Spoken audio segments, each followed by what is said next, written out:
Welcome to DS Trucks. In today's video, we're going to be installing a SALT DOGG salt spreader to our 2020 F450. Now, number one, we have to put our wiring in our controller. We don't actually have the spreader here, but we have all the wiring, the controller. We're going to mount it inside of the cab. We're going to make our connection to the batteries, and we're going to route our wiring to power the spreader. So essentially all we'll have to do is drop the spreader in the truck and it will be ready to go. Now, step number one will be to install the breaker underneath the hood here, and I got Power Stroke Tech Talk helping me out. He's already started, and he is mounting this breaker in this real slick location here that is available on the F450s. I don't know if every Super Duty is going to have this bracket, but you can see there that there's a bracket, and we're just going to put a J-clip on that bracket right there, and that's going to hold the breaker. So I'm going to see it.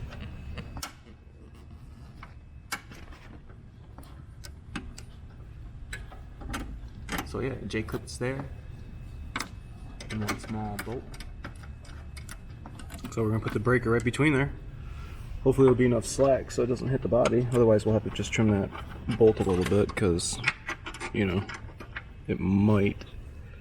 All right, guys, so for this install, we are actually going to remove the driver's seat in order to access the area underneath the seat. And that's where we're going to actually come through with our wiring that goes from the battery and to the spreader. Now, the wiring is pretty large, and I don't want to use the body hole that's already there because the hole that's already available is right underneath the floor mat, and it's going to cause your feet. It's going to cause your feet to constantly cause abrasion to this wiring. So I'm actually going to put a new hole underneath the seat of the vehicle so that there's never going to be any abrasion and it's going to be undisturbed. So we got to actually drill a hole through a section of the vehicle underneath the seat, and I'll show you guys exactly where. We also have to extend the slit that's in the carpet. We're actually going to go right through the slit that's already in the carpet. We're going to extend that a little bit. So we got to get the seat out of the truck. I'm going to go ahead and pop it out real quick. Got my Milwaukee.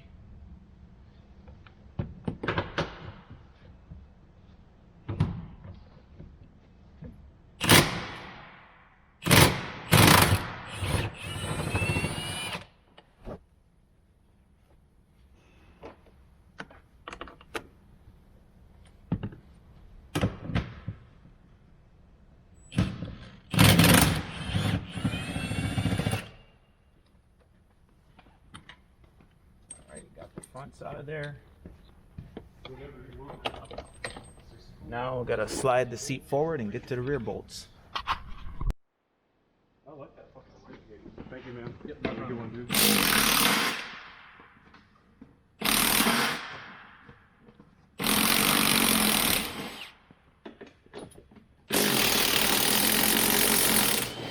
that, man. Okay, this is nice, man. You're right. So we're going to tip the seat back, we're going to unplug it, and then that wire is kind of short, so you got to pull that white pin out of there, I think.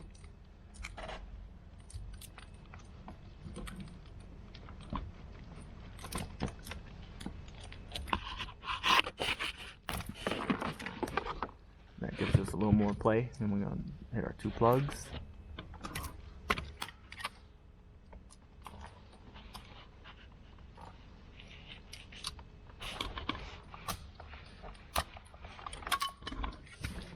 All right, we can sneak the seat on out of here. We're coming out the front. Yeah. Close this.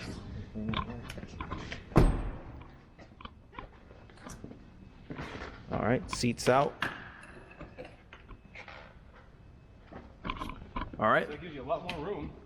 A lot of room to work here. So, like I was saying, we are going to come through our floorboard. We got to find a good spot that's not really structural or anything to come through. Now, there's already a cut here, so it's not too big of an issue. In our carpet, we'll probably have to expand that a little bit, but we do have to remove this push pin. And here's our frog leg actually install these on the F-150s. But anyway, yeah, we'll find a spot here. Honestly, though, I think there was a hole there that just needed to be made bigger. So maybe that was the case. But whatever the case, I may open this up a little bit more so we can see what we're working with.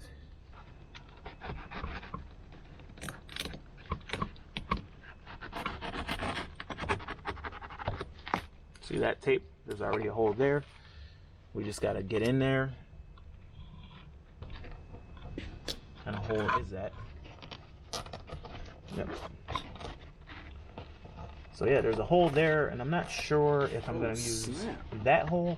That hole is too small, and it's in a spot that's really thick material. What do you think, man? You think I should use this spot and make it bigger, or? Let's see. It's too small.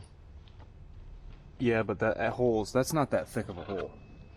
No, it'll go through. Now let me double check underneath and make sure that there's nothing underneath there. You got that, keeper? Yeah.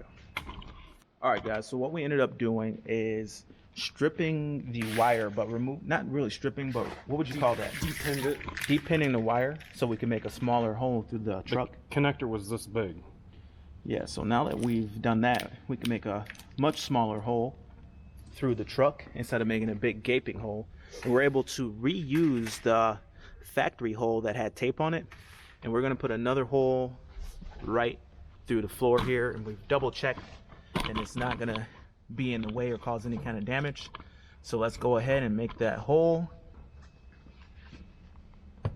Now this truck's aluminum, and aluminum is extremely easy to drill.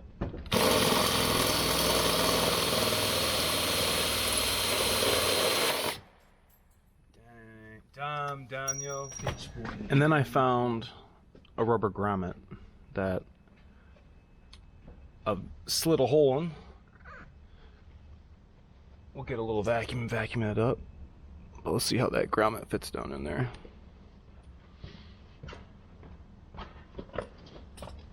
Come on, little fella.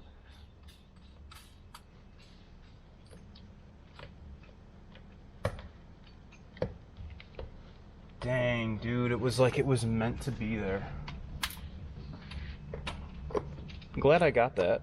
And now we won't have any metal to wire harness contact, because this will be isolating that whole harness as it's coming through. So See how it fits on that other one? excellent. Do what? See that rubber? You only had one?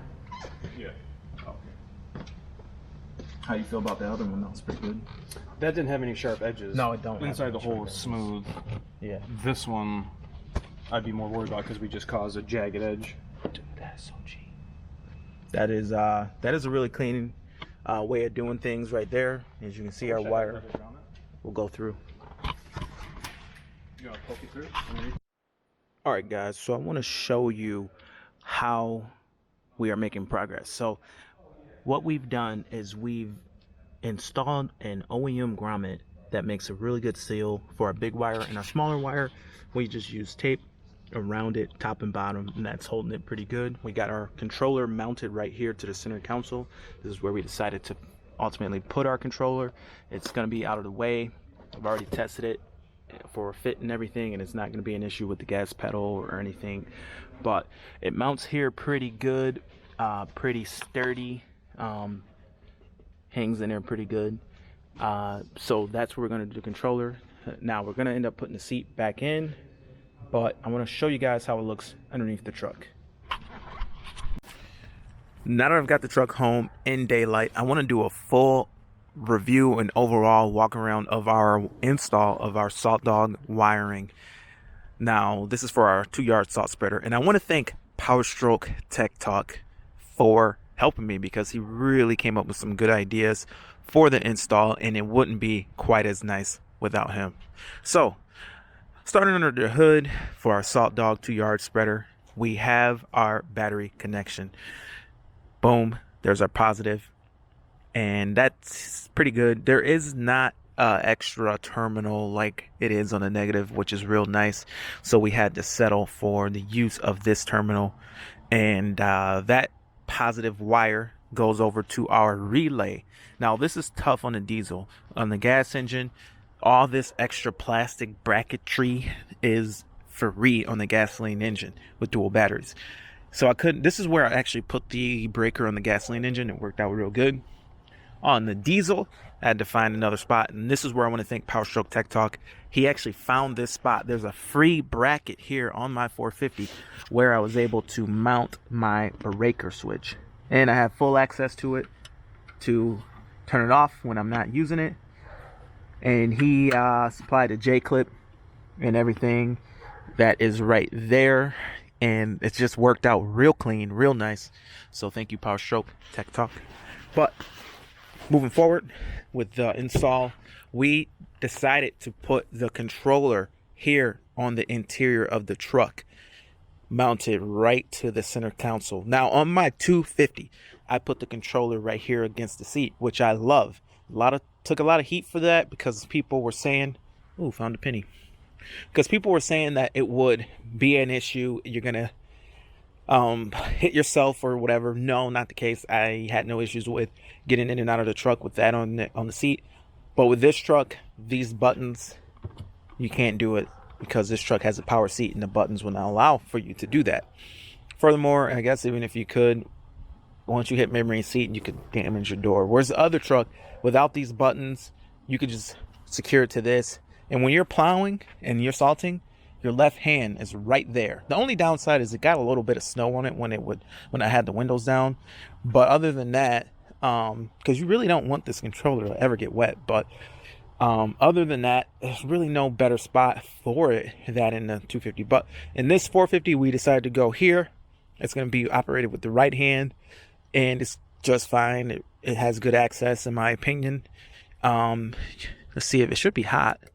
Comes on great. You know, everything worked out good. The fit is great.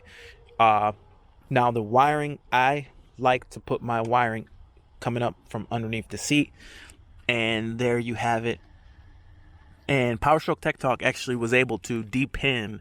Now, I know this is something I don't know how to do, but he depinned this plug so that the hole could be a lot smaller through the truck, and we did use the OEM hole as well.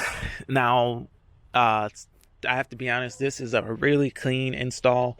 When it's time to take this out, I can pop it out, or I could just leave it there all year because it's not as intrusive. So yeah, I could just leave that there all year if I wanted to, or I could pop it out. Now, moving forward to underneath the truck and how did we work things out. Hopefully it's enough light under there so we can see. But let's go underneath. Take a look.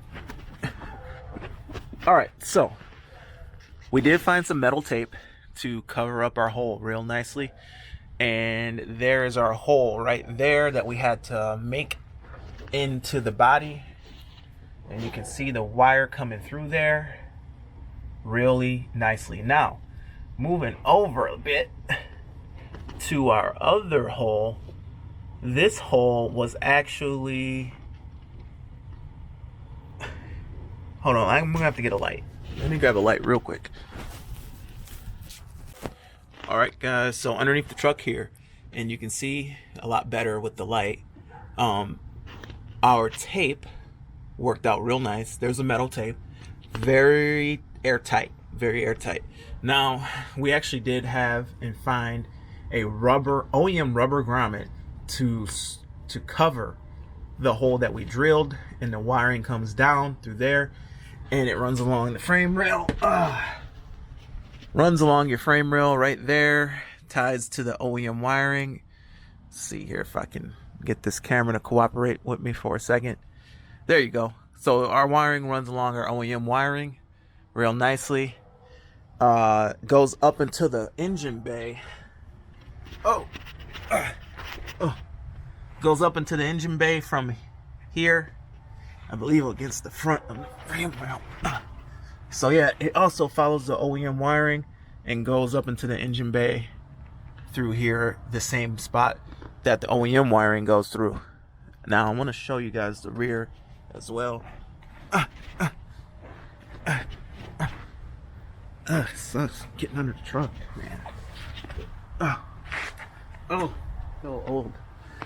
Alright, so here's the wiring coming into the bed, and it's just kind of hanging out right there for now. But looking underneath the rear, This is how it looks. Now we were able to tie in to some pre-existing holes here with zip ties, and some pre-existing holes as well with zip ties, and just go straight up through the bed. So that's the install of the there's the install of the SALT DOGG spreader wiring. I just got to put this big spreader in the truck, and I might need some help. I'm gonna have someone bring a forklift over here and help me put this in the bed of the truck, because it's a big one and it's heavy. But while I'm here, I can show you guys. This is how the controller is mounted to my 250, and I have no issues getting in and out, and it's right there. Only issue that I feel with this is when the window's down, you're plowing, it gets a little wet. It hasn't caused any negative effects yet, but you can tell this label's kind of funky now. So, you know, SALT DOGG doesn't have the fanciest controllers, and they have some bulky controllers, but they are relatively cheaply priced, and they work good. But maybe I can pop open the hood here and show you how much different the relay worked out here on this truck.